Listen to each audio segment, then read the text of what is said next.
Hi guys, welcome to yet another episode of HSP TV.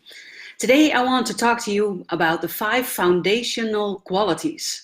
This is day 4 of the quest that I am on with Michael Beckwith, the life visioning quest. And it is shifting so much inside of me that I can hardly contain my excitement. And I want to share everything that I'm learning with you guys as I am learning it, for me to look back to and to see my growth, but also for you guys to have the possibility to learn and grow alongside me. And today, day 4 was about the 5 foundational qualities. And the first quality that Michael talks about is the quality of willing intention. And he says that most of us, we suffer from intention deficit disorder, which means that we have no intention at all. We don't really have a direction. We just go with the flow, go with the motions, and respond to our circumstances. But the power of intention is that you give your life a direction. And intention is not saying, I want a new client, I want a new car, I want a new house. That is my intention for the day. Because just having that intention doesn't make it so. It doesn't make it happen just by having that intention. But if you have the intention of wanting a profitable business or living in a place that gives you great joy, those intentions, they provide a direction to which our life can go. And that is what he is describing as the first foundational quality, willing intention. And he explains the difference between willfulness and willingness. He says willfulness is I am going to make something happen. And if you want to make something happen, you demand it, you are creating a wall.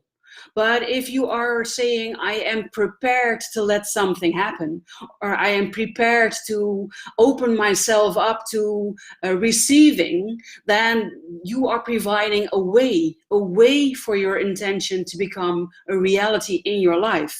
And he says, when you are willing, there is a total shift in energy.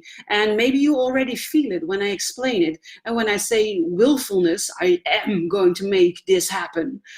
It's a wall, and I am prepared to open myself up to the possibility of this coming into my life. It feels already more open and more inviting, and that is providing the way. So that was the first pillar that he talked about. And the second pillar he talked about, he calls the sacred yes. And he has a really beautiful definition of it. And his definition is, it is a cultivation of a deep sense of receptivity, open-mindedness, and when you are receptive, your consciousness is pliable, flexible, and it is teachable. It is like returning to your childlike nature, open and receptive to possibilities.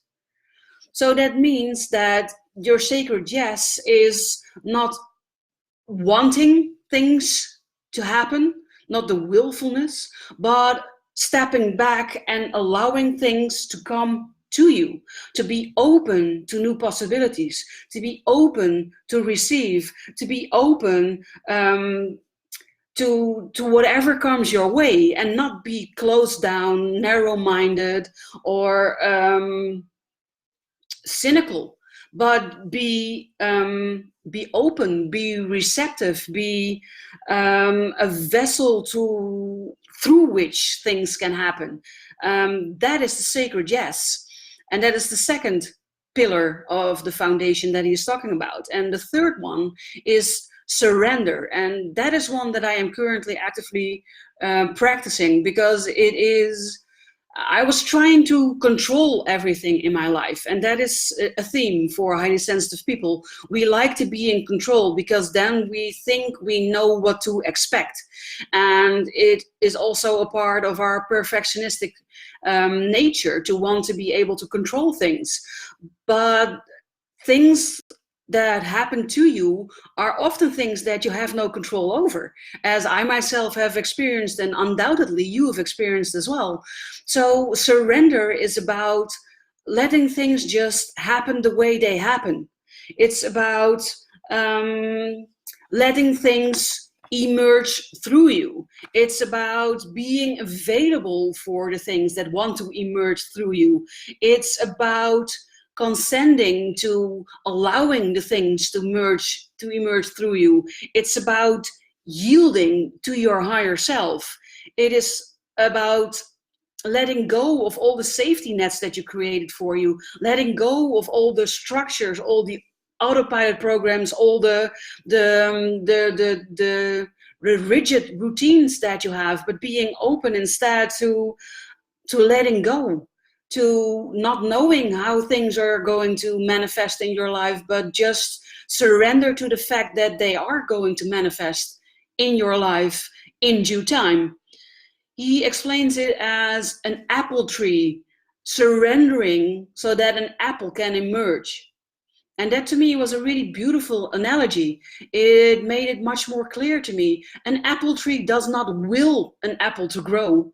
It just surrenders to being an apple tree, and then an apple just emerges on its branch. And that is what he means with the third pillar of surrender. You are letting go of your restrictions, and by letting go of your restrictions, the sacred yes can emerge. And the fourth pillar is discipline or self-discipline. And this is also one that I've struggled a lot with, and that I see a lot of HSP struggle with in my practice, because we like to control things. It gives us a false sense of security. It makes us think that we know what is coming. And control, it actually involves a fearful ego. A fearful ego is afraid, and it wants to control things. It wants to control everything. It wants to control people, and it wants to control circumstances. And that stems from the fear that life is against you. It stems from a place of a deep wound, and usually we have acquired that wound in our childhood.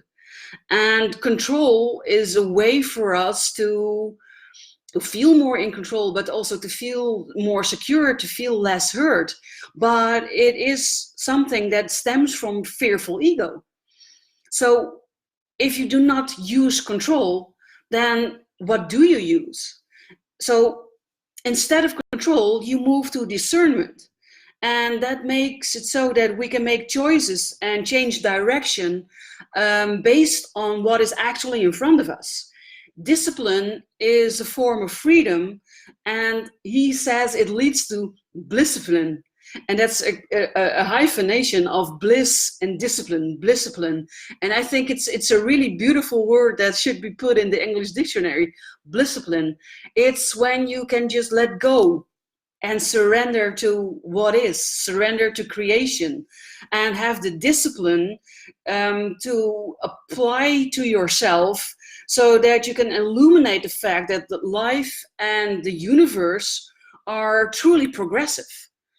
It was such an enlightenment to hear these things, to realize where they stem from, and to realize also that blisscipline is an intention of waking up, an intention of no longer doing the things that don't work for you, but to start doing things that do work for you.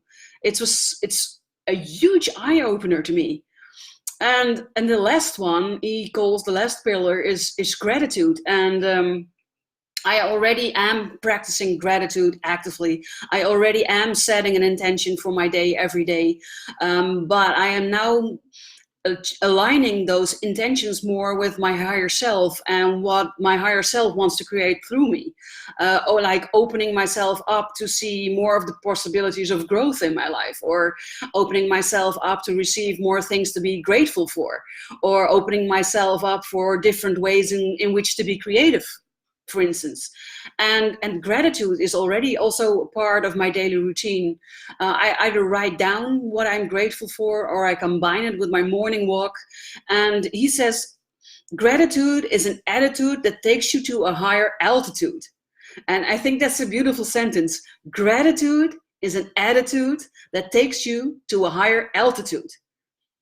He says gratitude, it begins with practicing. And no matter how shitty your life is right now, there are always things to be grateful for. Like today the sun is shining instead of the pouring rain that has been coming down all week. Or cuddling with my cats in the morning is always something to be grateful for. Or that I have food on the table, or a good night rest, or even that I woke up in the morning. Because we take it for granted that we wake up in the morning, but waking up in the morning is not something that is to be taken for granted.